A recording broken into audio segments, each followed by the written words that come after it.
Spider-Man, Spider-Man does whatever a spider can. Spins a web any size, catches thieves just like flies. Look out, here comes the Spider-Man. I know you've heard of the Spider-Man, but have you heard of the Pro-Life Spiderman? Well, you're going to meet him today on the Mark Harrington Show. And also, we're going to talk about how we can defeat these pro-abortion ballot measures. So stick around.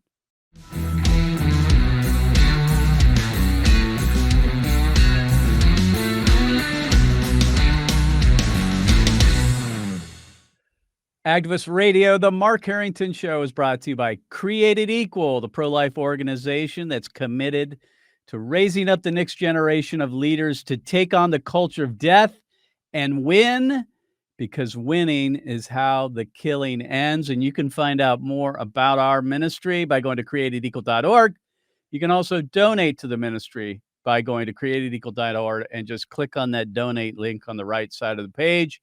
And if you like the program, share the program and leave a 5-star review.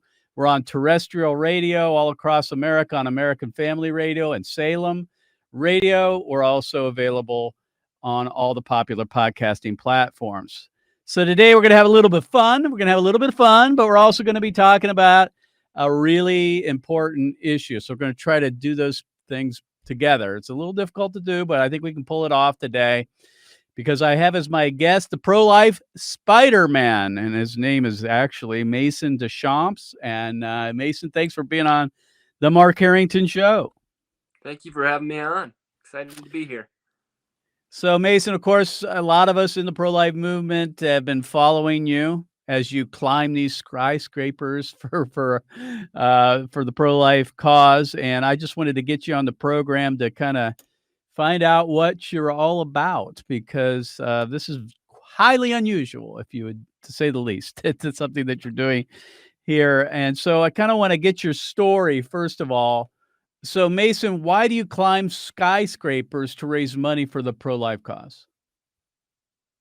Yeah, so I see abortion as this cultural problem. And if we want to change the culture, we have to inspire young people.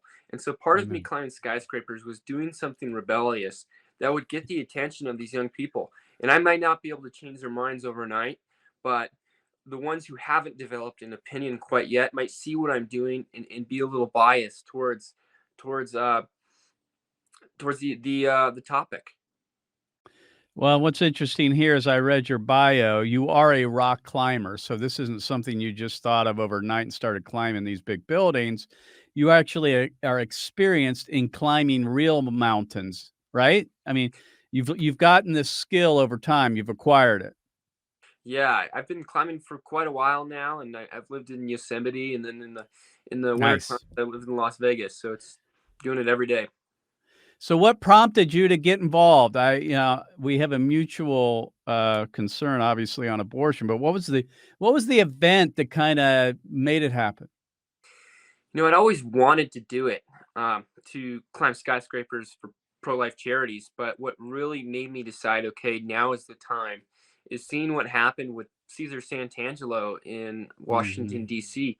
Not only did they not investigate Santangelo, but they arrested and investigated the pro-life activists.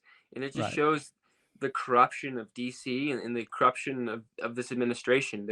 They do not want anything that will get in the way of their agenda to get out. Well, and just so our audience knows, and we've talked about this at length here on the program, but Cesare Santangelo is a late-term abortionist in Washington, D.C., and a couple of my friends actually were able to retrieve 2 boxes of so-called medical waste, which contained late-term abortion victims along with the first and second trimester abortion victims, and that made national news, at least mostly within the pro-life circles. And then these videos were released. Live action was involved. We have the footage and videos, and we're using a lot of that photography on our signage and other things. But of course, unfortunately, as you say, in DC, there's so much corruption that nothing was done, because what Santangelo was doing was violating the law. He was violating the Partial Birth Abortion Act and also the Borderline Infant Protection Act.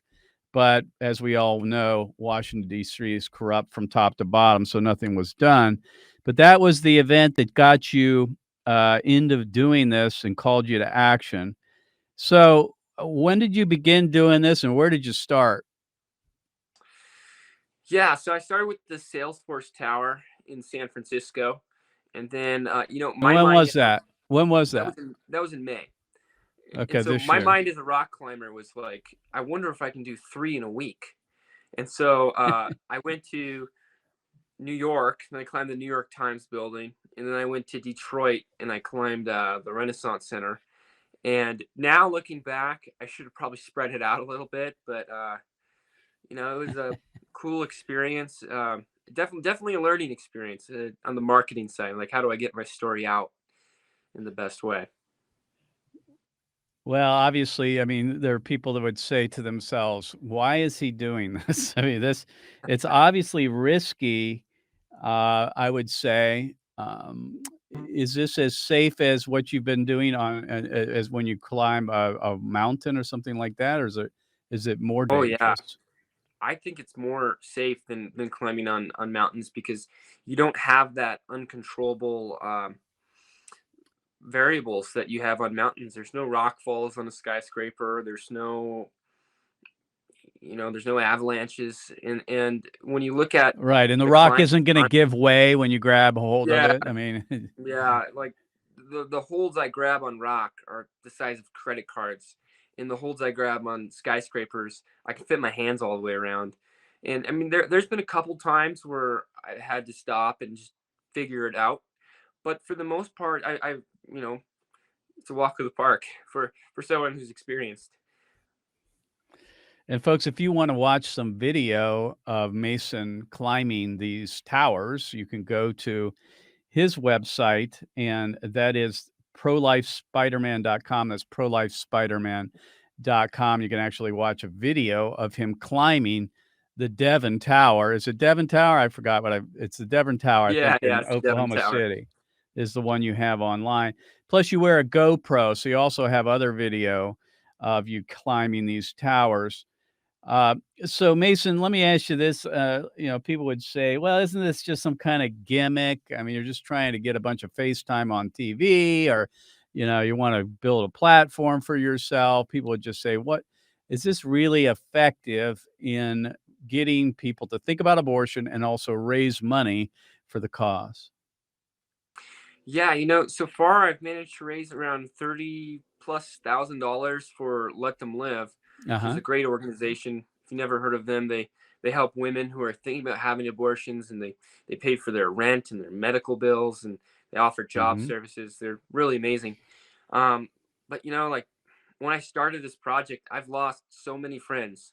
I wasn't involved in pro-life Really? activism before, and so, when you come out of the pro-life closet, if you will, you anger some people. And I think if I wanted a platform and I wanted to make money, I would have climbed for Planned Parenthood. I'd be retired by now. And Yeah, have a lot that's more money. true. That's for I sure. kind Yeah, of yeah, picked you the hardest cause you to make a would if platform for. Is that I kind of picked well, the and hardest also cause that to you're build not a raising platform. money for that's for sure. And the fact that you're raising money for an organization and not your own organization, that you're actually helping Let Them Live. And I want to talk about them in a minute, but before we go there, I mean, what happens if you fall, man? I mean, you're going to die, right? You don't use anything to secure yourself, right? You're climbing without any ropes or hooks or any of that stuff, right? Yeah, you just don't fall. Oh boy. Do you ever get scared up there? Like beforehand, I'm basically like gagging puke in my mouth, but I it's bet. not from the climbing. It's from the security, surprisingly. Like I No. don't like to get yelled at. I've never been someone Yeah. who like gets in trouble. And so, I'm just really nervous about that. But as soon as I get on the building and I'm climbing and I'm 100 feet up and no one can bother me, all that shuts away and I'm just having fun and climbing. I'm in the zone. So, no, I never feel like Yeah, I'm you're gonna kind of fall. in your element when you're climbing. Yeah, it's Yeah, I and could these imagine buildings. the concern of police and security showing up and media and all that stuff. That's probably the part that worries you the most, I bet. Yeah, yeah. The No buildings doubt. are way below my climbing level. They're so much easier than what I do on rock that the climbing never worries me. So, is it legal to do this? I know that there are certain laws that would probably apply to what you were doing. When you do this, do you usually get arrested for violating some kind of statute? You know, it is completely legal to climb these skyscrapers. However, Not for long, maybe. yeah, Right? not for long, not for long. I wouldn't be mad if they made a law against it, but you know, I get to the top, and nearly every time I'm arrested, and they usually charge me with trespassing or some other kind of thing like that. However, the way the trespassing laws work is you have to be trespassed before you can be charged with trespassing. And you know, I leave as soon as Mm. humanly possible. You know, I not trying to stay there for any amount of time. As soon as I'm at the top, I head out. But so far, it's been in handcuffs. Um, yeah, but these are the kind of charges that get dropped in court. So it's not. I'm not worried about any of that. Just bad optics. Right. Well, my guess, like with anything else we do on the pro-life front, and you get arrested, the more that you do it and you get arrested, the more that the fines and the charges go up. Over time, they're going to catch on and say, "Hey, it's not just disorderly conduct and trespass now; it's X, Y, and Z." So I'm sure you're prepared for that in the future if it does happen and you do climb again.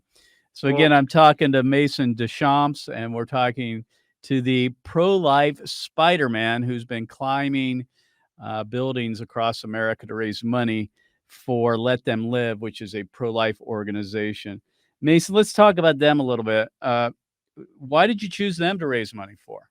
How come? Why not create it equal? No, I'm just kidding. Why didn't you? Why did you choose Let Them Live?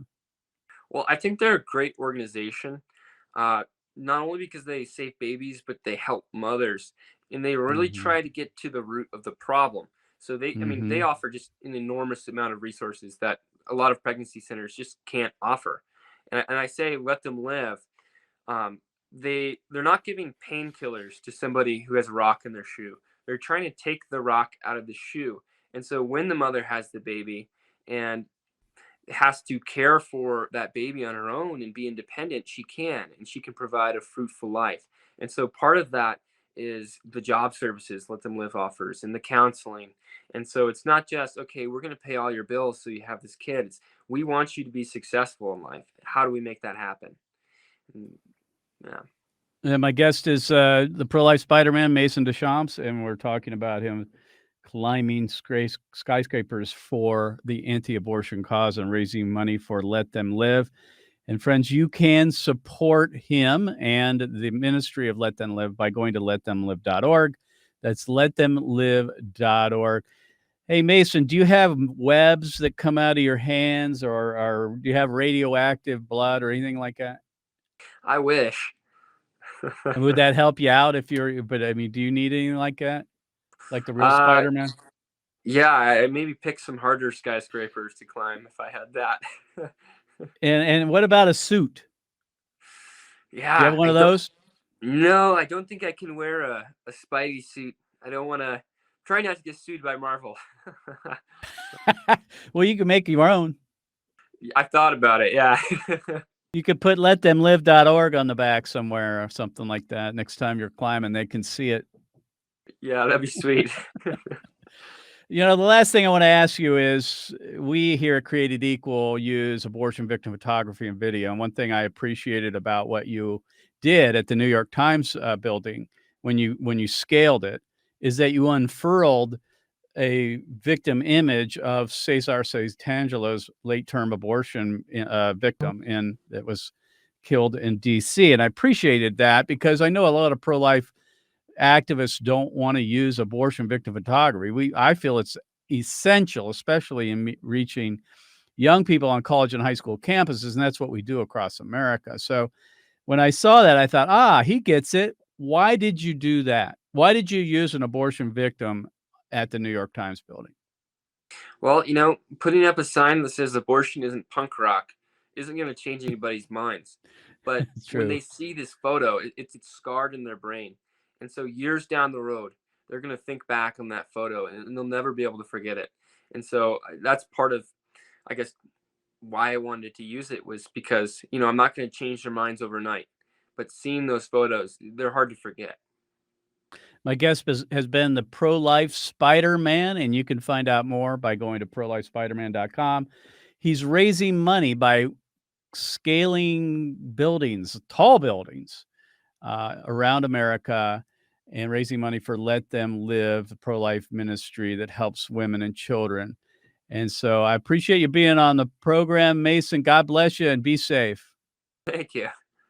All right, let's go to the mailbag. Spencer, what do we have? Yes, sir. Esther writes, what can we learn from the Kansas defeat? How do we keep from repeating the same mistakes in Michigan? Really good question, Esther. We all are wondering what happened in Kansas. How do we lose that one? And how does that play out over the rest of the country in these ballot initiatives that are going to be coming online in November and beyond? And so a lot of us have been looking at Kansas, trying to figure out what's going on. Honestly, I'm not entirely positive. I can tell you a couple of things. First of all, the messaging was off. It was called Value Them Both Amendment. And I think that was confusing to voters. Now, that's a great saying if you want to write a book about abortion and how we value women and children. But in order to defeat or pass a ballot initiative, constitutional amendment, or a referendum or initiative like that, it has to be very specific and have a call to action in it, like vote no on Prop 1 or vote no on Amendment 2 or vote yes on this or something of that nature. And I think that they missed an opportunity there by messaging it improperly. The other thing that I think is important that we didn't get outspent, really. I mean, I think the pro-abortion industry outspent the pro-lifers by maybe $1 million. I think the top amount that was raised was somewhere around $8 million by the pro-abortion folks. And so it really wasn't about money per se. I think the final thing, and one of the things I think that really helped them, is they made this about government interference and not abortion. They rarely even spoke of abortion in their advertising and messaging. They talked about how this amendment, if passed, would interfere in your life. And just to be clear, the amendment didn't make abortion illegal. Simply, all it would have done is said that abortion, or the right to abortion, is not found in the Kansas Constitution, and it would have given the authority back to the state legislature to restrict abortion or to outlaw it altogether. So it didn't actually prevent abortions or outlaw abortions in the constitutional amendment. I think some people got that wrong. And of course, the other side painted it as a ban on abortion. But they made it about Constitution and about government interference. And I think they played well upon this feeling about a lot of Americans who are sick and tired about government mandates as it relates to COVID and other things. And so I just think that maybe Kansas said, we don't want government interference anymore. So Kansans for Constitutional Freedom is the name of the organization. If you would, I want to play one of the clips that they put on television and in their attempts to defeat this constitutional amendment on abortion. Go ahead and play that clip. They call it the Constitutional Amendment. The truth, it's a strict government mandate designed to interfere with private medical decisions, a slippery slope that could put more of your individual and personal rights at risk. The ballot language is confusing, but one thing is clear. Kansans don't want another government mandate. So on August 2nd, send a message. Say no to more government control. Vote no on changing the Constitution. See, I just think that is really, really wise. I'd almost say genius if it wasn't being proposed by pro-abortion advocates, but I think that had a lot to do with why it was defeated, is because they positioned it in the context of government mandates, government interference, government overreach, and all of that. And I think Americans are sick and tired of this type of stuff. as we come out of the COVID pandemic. So I think that was really smart on their part and not make it about abortion. Now, this other clip I'm going to play you does deal with the issue of abortion, but again, kind of from a government interference perspective. Go ahead and play that clip. Abortion is already highly regulated in Kansas. Here are the facts. Taxpayer funding for abortion outlawed. Abortion after viability banned. Parental consent required. But you should also know this. This confusing constitutional mandate amendment could lead to a full ban of any abortion in Kansas, with no exceptions for rape, incest, or a mother's life. That's extreme and goes too far. Vote no. No on changing the Constitution. Vote no on changing the Constitution. I think that, again, was very prudent, that kind of language, because people don't want the Constitution changed very often. They're happy with the way it is. They like the status quo generally. Big sweeping changes, Americans are typically against. We're normally for moderation when it comes to our politics. And so anything that looks like it's a broad brush or a one-size-fits-all type of change on abortion or other things like that, I think most voters will reject out of hand. They prefer the status quo, and so they played against that. So what can we learn from the Kansas defeat as we apply it to the amendments that are now coming online and going to be voted on as soon as November 8th? Let's just look at Michigan for an example. Michigan is proposing, or the pro-abortion forces are proposing a change to the Michigan Constitution to make abortion legal up to the very moment of birth, wiping out all the regulations and restrictions on abortion that have been enacted over the last several decades. That is the fact of the matter. Now, for me, that's what we should focus on. Again, a sweeping change to the Constitution of Michigan that would legalize abortion in the later terms of pregnancy, even up to the very moment of birth. It's kind of that one-size-fits-all kind of thing, does not leave the people to make changes in the future. Once you change the Constitution, whether it's the U.S. Constitution or a state constitution, it's very hard to reverse that. In many regards, they're unchangeable. And so that should be our messaging. This is extreme. This allows for late-term abortion. This is unchangeable. We can't change it. At least it's very difficult to do. It legalizes up to birth abortions forever. It's extreme. It's being proposed by fringe abortion activists who are trying to wipe out common sense laws that have been enacted by the legislature over the last several decades. That, to me, is the messaging that we ought to bring forward in Michigan. And Created Equal is going to be part of that. We are going to Michigan, and we are going to help out in voter education. We are going to go there with our assets. That is our billboard trucks, anti-abortion billboard trucks, our tow banner airplanes. We're going to be flying over large cities in Michigan. We're going to have boots on the ground to do public outreach and deployments. We're working with our good friends at Protect Life Michigan to try to come up with a game plan to stop or defeat this change to the Michigan Constitution to legalize abortion up to the time of birth and wipe out all the common sense restrictions that have been enacted over the last several decades. I know a lot of the messaging from the folks in Michigan want to include that how abortion harms women. I know a lot of the polling has said that the type of reaction people get when they think about this amendment really is about how it would make changes in health and safety regulations that are dangerous to women. I think that's an important piece to this puzzle, to this messaging as well, that it would take away all the restrictions and health and safety procedures that have been enacted to protect women in Michigan. And certainly that needs to be part of this, but it needs to be positioned primarily as an extremist measure brought by fringe elements of the abortion cartel to wipe out all the common sense restrictions that have been enacted by the state legislature over the last several decades. In other words, it's taking out of the hands of the citizens of Michigan to make changes over time in the state legislature. Once it's a constitutional amendment, it's almost impossible to change.